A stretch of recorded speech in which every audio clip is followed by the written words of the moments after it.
Good Thursday afternoon to you. Welcome to the John Sanchez Show on Newstalk 780 KOH. Pleasure to be with you on this stormy day. Yeah, we need it. We need it. Put those fires out, Mother Nature. Around the horn we shall go. Mr. Dwight Millard of On Q Home Loans. Great to see you, my friend. Great to be here, John. How are you today? Very good. Thank you. You got to be happy with a nice benign PPI report. I mean, I thought of you this morning at 5:30 when that data came out, so I knew you're going to be in a good mood today.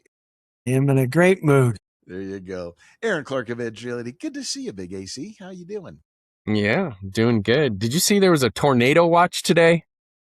I did not. We got the hail watches and the flood flash. Yeah, they had a tornado watch. Flood watch, and I did not see that. Wow. I thought I was in Wizard of Oz all of a sudden. Yeah, it's we just never know being here in Northern Nevada. We never know what the weather's going to be. That's for sure. Hey, but I'll take this. I love this weather. I got a nice big hot cup of coffee right now. It's comfortable outside. The AC's not blasting. I was telling my wife, I'm like, this really makes me want to have winter back again. This is, just nice. You just want to kind of stay inside. And, if Corey was here, he'd say, yeah, I want to stay inside and turn on Hallmark Christmas shows. But, we're not going to go down that path that he goes down.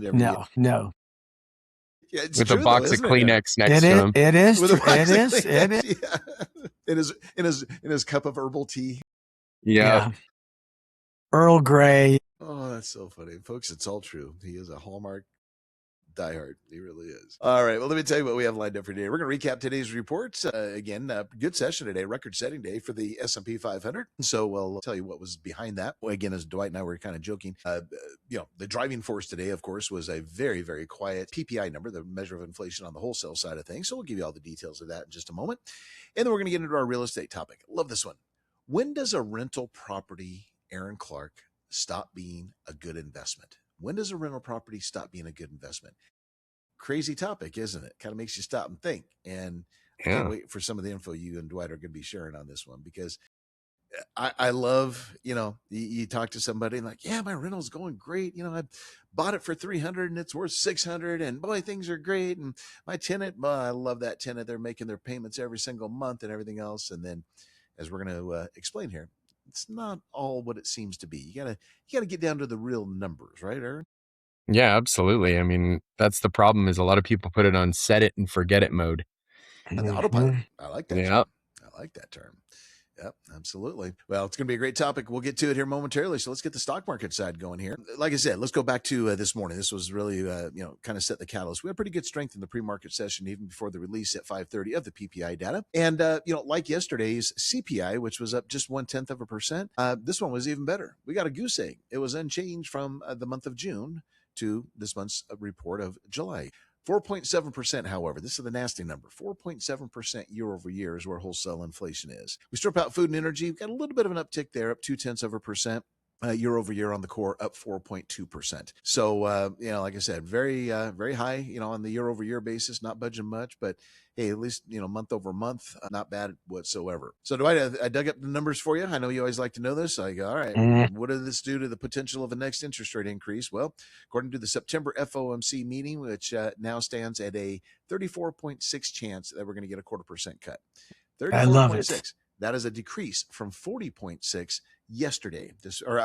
Yesterday, and before this morning's report. So again, the rate cut or rate hike, pretty small. I mean, that number, if I remember correctly, guys, beginning of the week, I think we're high 40s, low 50% range, and then after we got the quiet CPI number and then the PPI number today, the probability is coming down nicely. So we will see what happens there. We will see. So that was the big report. We did have initial claims check in. Saw a little increase here for the first time. State unemployment benefit filings of 9,000 to 209,000. But the continuing claims, those that continue to stay on the state unemployment, dropped by 22,000 people to 1,777,000. Memory stocks were the drivers in today's market. We had SanDisk have a really strong day today, $183.82 gain, up 13.67% to $1,528.11. Dwight, we've got a lot of these stocks that are north of 1,000 now. And whenever I give a quote like that, I always think about you when your comment a few weeks ago. You said, John, where are the stock splits these days? These stocks are getting real expensive, and you're right. It's still.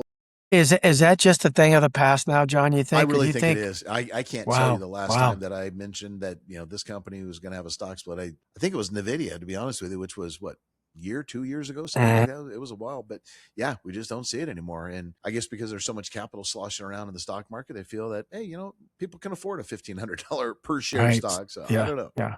It's crazy. Western Digital was another star today at $33.19, 7.31% to 47.29. Let's see. Coherent was laggard, down about 8%, $28.29 loss to 327.35 following its earnings report. Workday, keep an eye on this one, folks. BDAY, big surge on the stock today, 17.78%. $31.16 gain to 206.45. Reuters came out mid-session today, reported that Silver Lake, which is a private equity firm, is in talks to acquire the company. So keep an eye on that one. Your household names did well. Meta was up $16.12. Netflix up $4.03. Like I said, pretty good. And just like I've said every day this week, no news out of the Iran situation. So oil prices were very, very favorable today. $2.20 loss to $81.06 a barrel. Gold pulled back $46.50, 4,420.50. And Dwight, let's just jump right into the rates here. 4 basis point loss on the 4 basis point loss on the 10-year, yield 4.64. How do we do on the mortgage side? Well, you're going to like the headlines. The headlines is the lowest rates in nearly 4 weeks. Ooh, but nice. I mean, so that's the positive, right? But here's still the negative. So the 30-year fixed rate, according to Mortgage News Daily, still sits at 6.69 on a 30-year fixed, John. I mean, that again, I don't know what other, I'm going to have to chat another word for stubborn, but this is just, I mean, it's high. It's, and we talked about this a couple of weeks ago, and Aaron was saying, it's amazing. People still think the rates are significantly lower than what they've been for what now? We've been holding on, a year and a half, 2 years, 3 years at this. I had somebody that, I quoted the other day, and they go, no way. It was like a 6.55 or something there. I go, yep, that's where we've been there. So it's still amazing how many people don't really pay attention. Where would you say if I put a room of 1,000 people in a room and we did a survey, Dwight, of the public, where would you think they would come in from a consensus basis of where a 30-year mortgage is at right now? Is this another lobster dinner? That would be a fun experiment. That would be fun. John, I honestly would say I would think it would be the mid-5s. Mid-5s? Okay. A full percentage point or better than what is. Yeah. So a point and a half lower than what they really are. That's amazing. Yeah. That's amazing. Mm-hmm.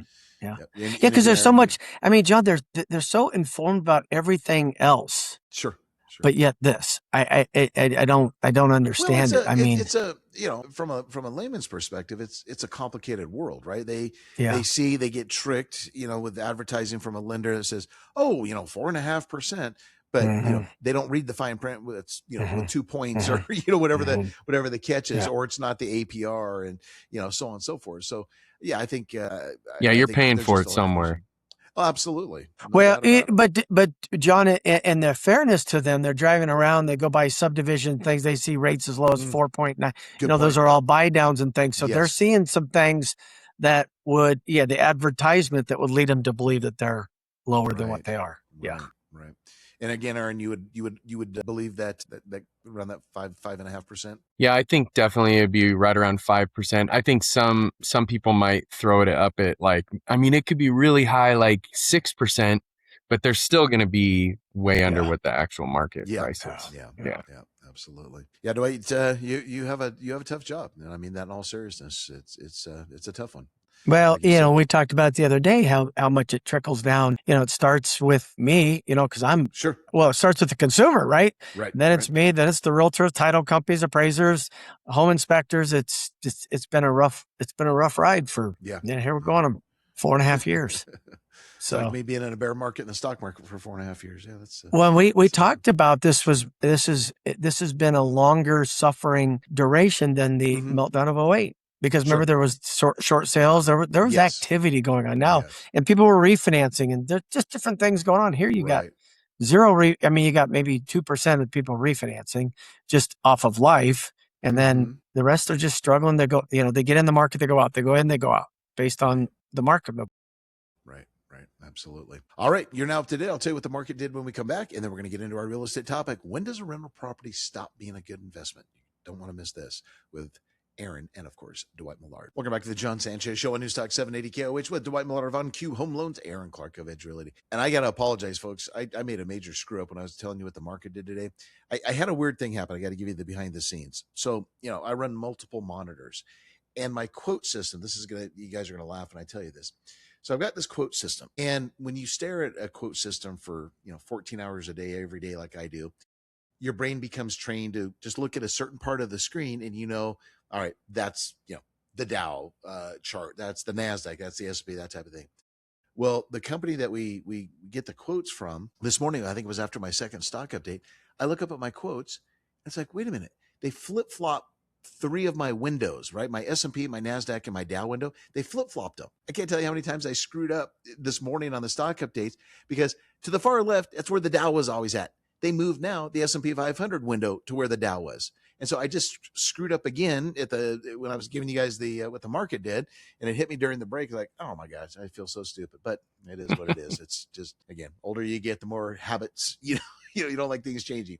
So let's give you the correct numbers today. So the Dow rose 69, not the S&P, the Dow rose 69, NASDAQ up 215, and the S&P, again, record close up 50 points to a level of 77.98. You guys find doing that? Like you get so used to seeing certain things on your screen and change it. It's like, oh my God. I called the company and I'm like, you changed this. And like, oh yeah, we changed it for this reason or that reason. I'm like, do you not realize this whole better? Really screwed things? Yeah. Oh yeah. It's always for the better. Yeah. I think they give us the option. Usually you can move the windows around, but not this time. So anyways, sorry about that. Apologize. All right, let's get down to our real estate topic and get the question answered. When does a rental property stop being a good investment? So let me give an example. You bought a rental property years ago, right? Value went up. Mortgage went down. You built a ton of equity. Sounds great, right? You go to your barbecue and you're bragging to your neighbors, your friends, etc. But that really may not be the case. So today what we're going to be doing is we're going to be asking the question most landlords never think about.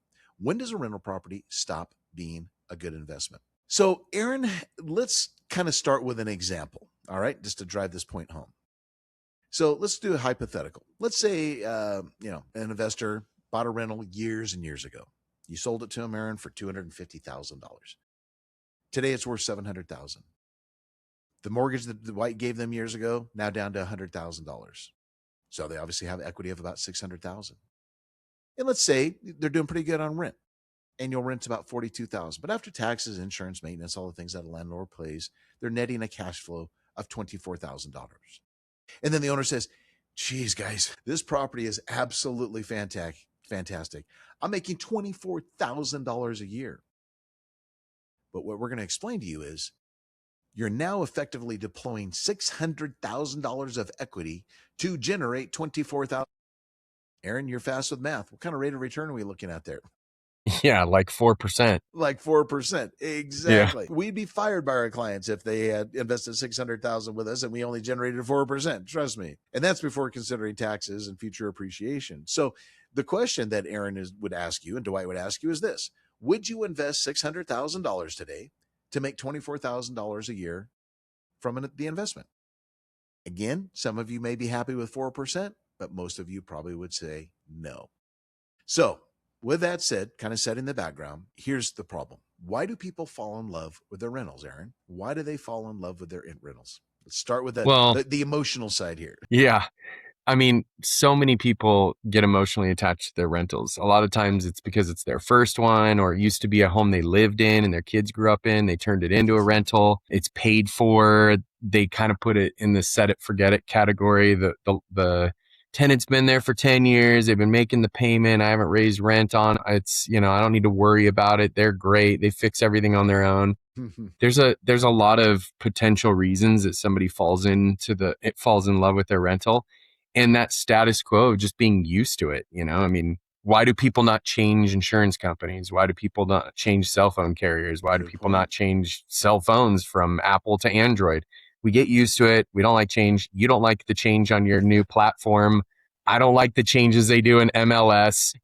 That's just the way it is. We get used to it. And unfortunately, we leave a lot of potential cash on the table when we just get to the place of complacency and not actually looking at that on at least an annual basis to evaluate whether or not that equity that's sitting can't be turned into double or triple the amount of money that you're making. There you go. There you go. And you will explain what you mean by that. Mm-hmm. Dwight, anything you want to add to why people, I'll just use the term, fall in love with their rental property? No, Personal residence, we can understand, but we all see it way too often for all those exact reasons Aaron mentioned on the rental side. You never really. yeah, but I think the biggest one, John, he covered is that it started out being your primary and you converted it into a rental and you just have this, I don't know, this sentimental value to it.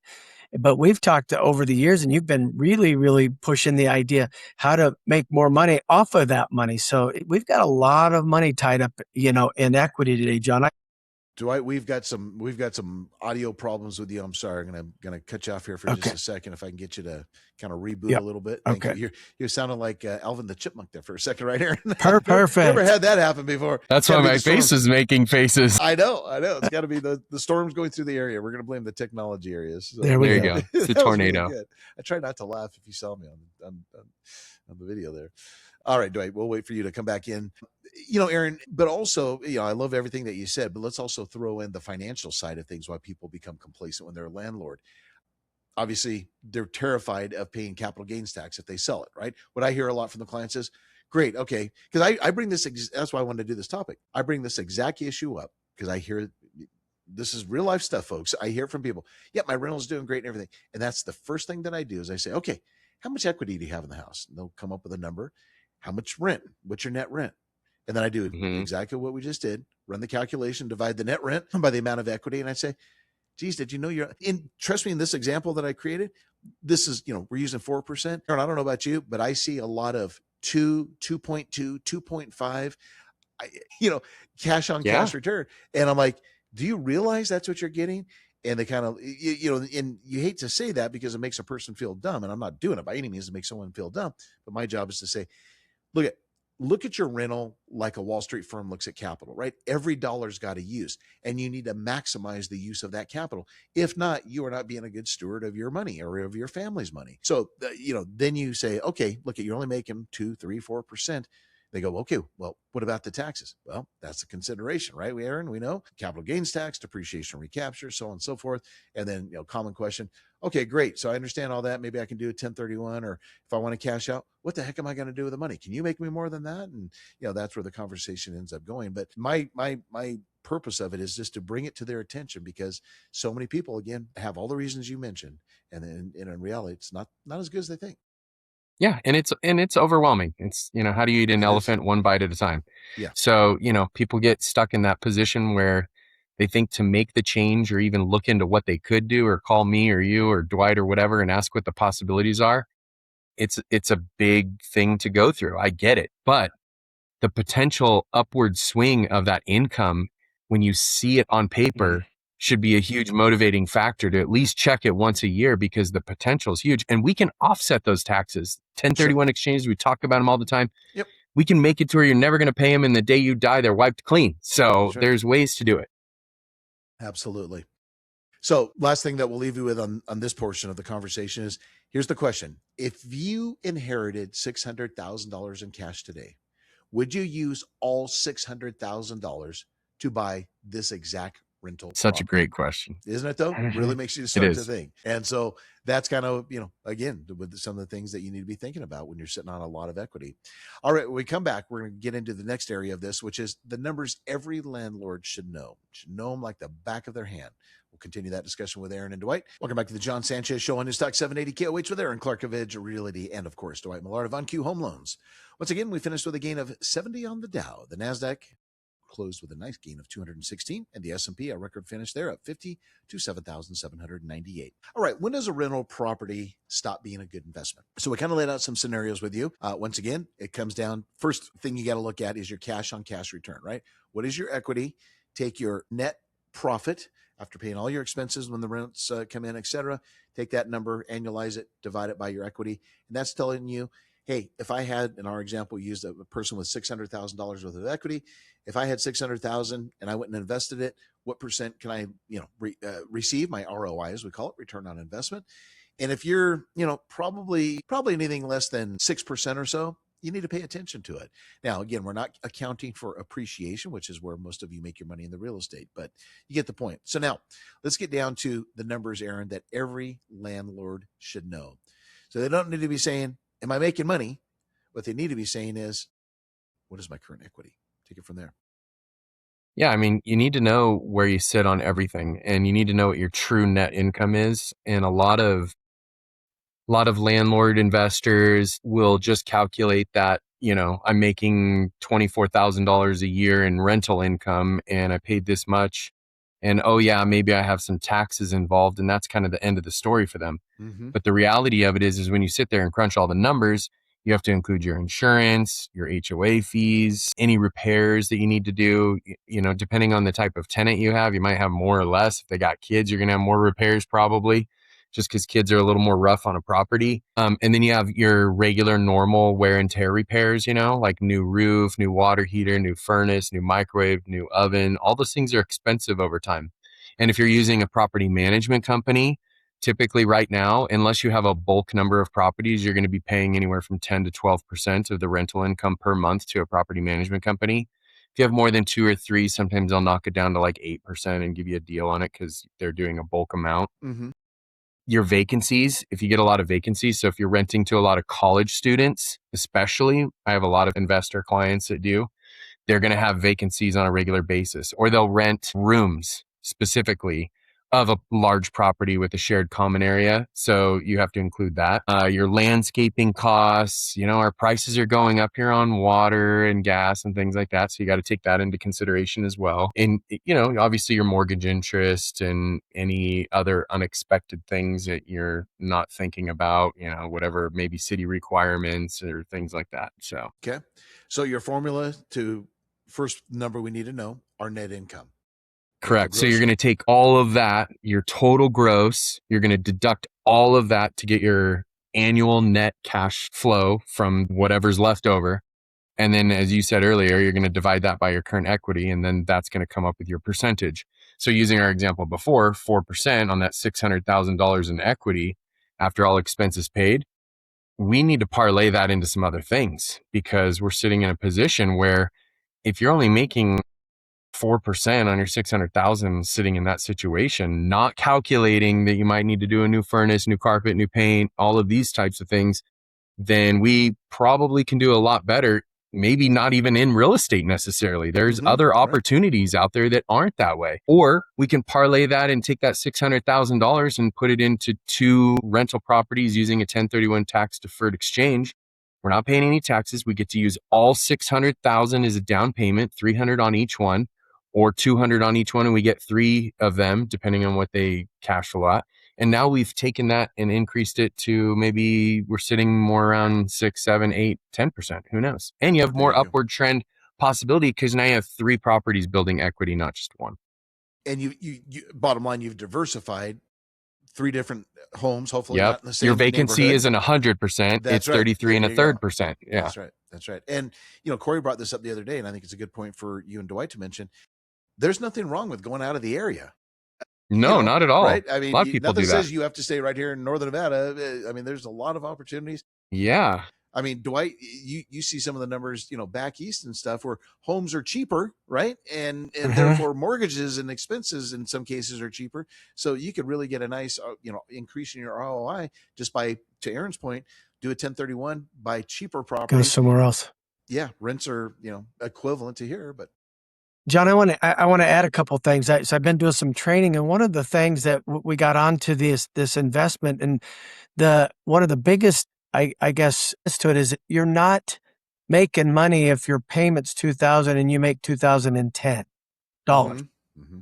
That's how they think. Well, I'm making money. I'm not breaking. I make. You see what I'm saying? And you're not. With what Aaron just alluded to, all this other stuff makes that cost a lot higher than how people just think of it in their opportunity. Head. It's the opportunity. Yes. But plus what no one thinks about, guys, to get pure, real Wall Street on everybody, it's the opportunity cost of the money. It's right, Aaron and Dwight. It's not just, geez, okay, I'm only making 4% when, let's say, the market's doing 10%. Okay, but next year market could be down 8%. But it's the opportunity cost of that money, right? And it's tied up. And Dwight, I'm gonna spearhead you on this because you have emphasized so correctly over the years where you said, look it's foolish to have a significant amount of equity sitting there. Sure, it sounds good. Hey, my property's almost paid off. I'm sitting on $600,000 worth of equity. First of all, let me throw my 2 cents in while I'm thinking about it. First of all, unless you have that property properly titled, i.e. an LLC, I just had this conversation with a client the other day. You are a sitting duck for a lawsuit. If an attorney, right, Aaron? If an attorney said, you get sued for whatever reason, whether it's on the property or some other event in life, first thing they do, that you have to list all your assets and liabilities. When they see you have this rental property with $600,000 worth of equity and you own it in your name or in your trust name, they're like, well, bingo, jackpot. There's the first chunk of money I'm going after, right? But Dwight, what happens if they have a mortgage on that property and maybe they only have 100,000 equity? Yeah. I mean, there's a lot. They're going to get a lot of money. They're going to get a lot of money. John, I also had to take some certifying classes for reverse mortgages. And one of the top reasons to do a reverse mortgage was to invest, to deploy capital back into the market rather than putting it all down. It was fascinating how they demonstrated that. You talking the stock market? Any market, right? The stock market. Okay. Yeah. Just you don't have to have it on a reverse mortgage, depending on age and all that stuff. You don't have to have as much money on either a refinance or even a purchase on a reverse mortgage. But it was fascinating. That was one of their top items, was the money that you would have that you are able to save or whatever, and you could redeploy into other investment opportunities. But John, and I think it's just real quick. Sorry, you got $36 trillion of equity sitting out there right now. Yeah, you do. 13 trillion was 65 and over. I mean, there's 56 million people. To your point, why are we letting it sit? Right. And there's always the argument, and there's nothing wrong with it. Everybody's situation is different. Your dream may be, I want a paid off house. God bless you. But if you're really looking at it again from an investment standpoint, and we're talking investment properties today, that's not a smart thing to do. Aaron, what does your sophisticated real estate clients do? The ones that have multiple properties, do they sit there on hundreds of or millions of dollars worth of equity, or do they have a little bit of equity that they've leveraged into 10 more properties? Right? Give us some stories. They keep dominoing it. I use the word parlay because we're in a casino town, but they just keep parlaying that equity into another one and another one and another one and another one.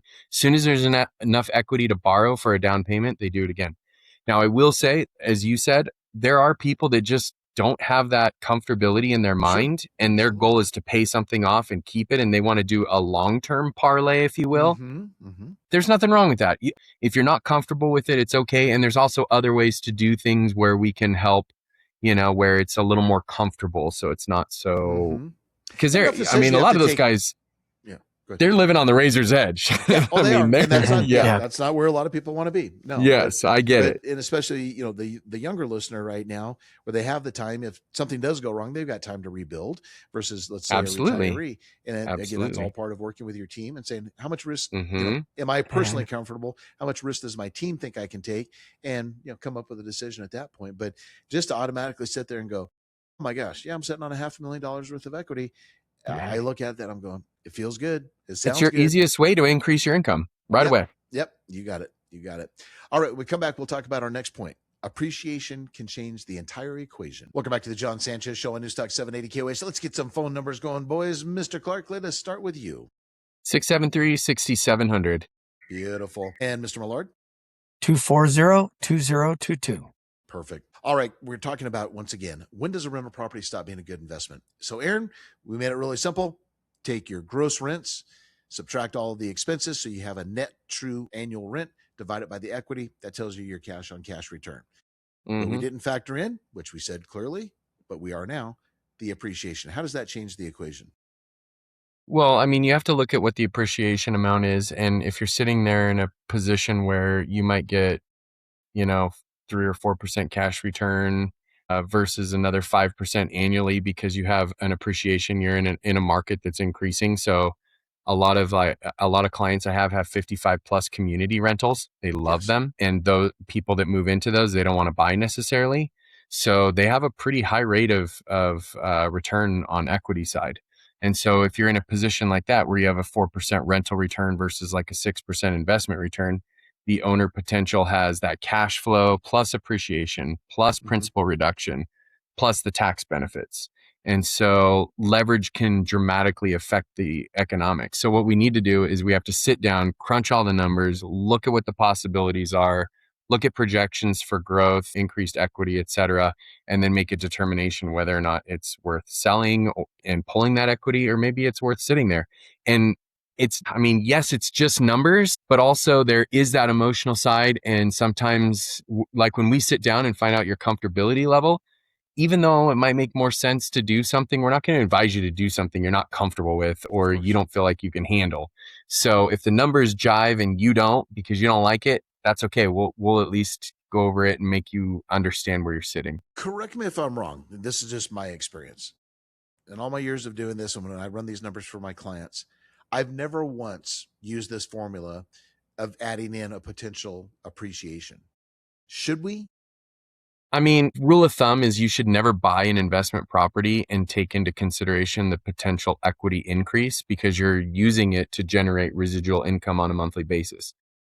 So you shouldn't technically, but at the same time, if you're really into the world of 1031 exchanges and you understand that equitable parlay, and we can get a pretty good basis number for that, and we know we're going to sell. Best story I have, I had a client that had 5 rental properties. They were getting up there in age. They didn't want to deal with them anymore. We sold all of them. We bought a gas station in Texas with an oil change lube shop on it.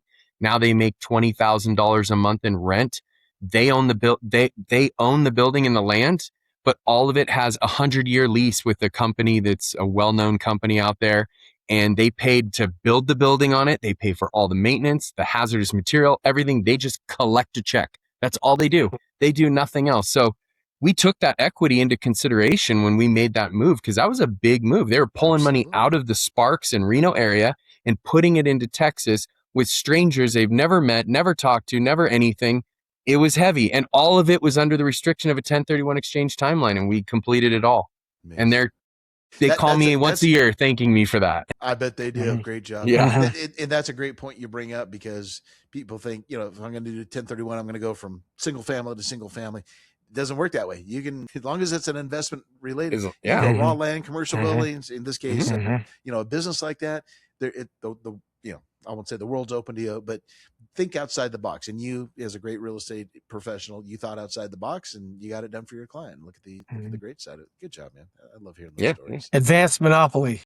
Yeah, there you go. Yep. All right, guys, we got to wrap things up. Excellent job as always. Fascinating topic, and once again, we unfortunately ran out of time, but we'll pick this topic up again at another point. But the bottom line is this: the numbers don't lie, right, guys? The numbers don't lie. So crunch the numbers. Have your team crunch those numbers, and then make your decision there. God bless everybody. Have a great afternoon. We'll see you tomorrow on the John Sanchez Show.